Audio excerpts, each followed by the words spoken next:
کبھی روئی آپ؟ بہت روئی. کس بات پہ؟ کسی کی بے بسی پہ، اور پھر اس پہ اپنی بے بسی پہ. شام کچھ نہیں کر سکتی، کچھ نہیں کر سکتی. یہ خیال رلاتا ہے نا، بے بسی رلاتی ہے. بے بسی رلاتی ہے کہ کیوں نہیں کچھ آپ کر سکتے.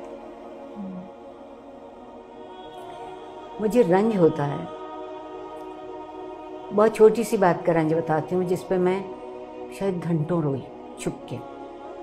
ہمارے گھر ایک بچی آئی 14-15 برس کی ہوگی، جو ایک خاتون میرے گھر میں کبھی میری مدد کرنے آتی اس کے ساتھ. تو میں نے اس کو کہا کہ اس کو کھانا کھلاؤ. میرا ایک چھوٹا سا دستور ہے کہ میرے گھر میں جو بھی آئے، اگر کھانے کا وقت ہے کھانا کھا کے جائے، نہیں ہے تو کوئی چائے شربت کچھ چیز جو بھی کچھ معمولی.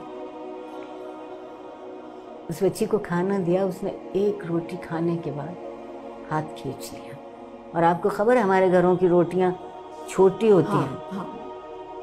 میں نے اس سے پوچھا کہ تم اور کھا لو، تم کہتی نہیں بس جی مجھے روز بھی اتنی ملتی ہے.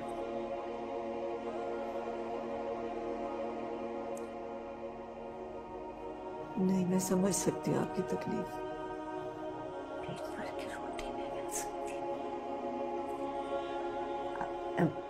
بہت سے گھر والے ہوں گے، بہت سا آٹا نہیں آ سکتا ہوگا، اتنا ہی آتا ہوگا کہ سب ایک ایک روٹی کھاتے.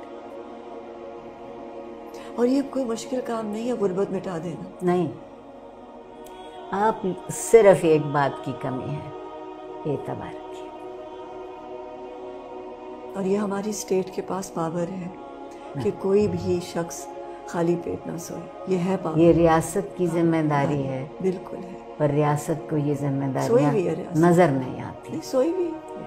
میں واقعی روئی. اور کس بات پر روئی کہ عارفہ سیدہ تم نے کبھی زندگی میں، تم نے، تمہارے گھر والوں نے یا تمہارے جاننے والوں نے دوسرے لمحے یہ نہیں سوچا کہ بس مجھے اتنا ہی کھانا ہے، اتنا ہی کھانا ہے. یہ تکلیف دے بات. اور کیا ایک سالن ایک روٹی.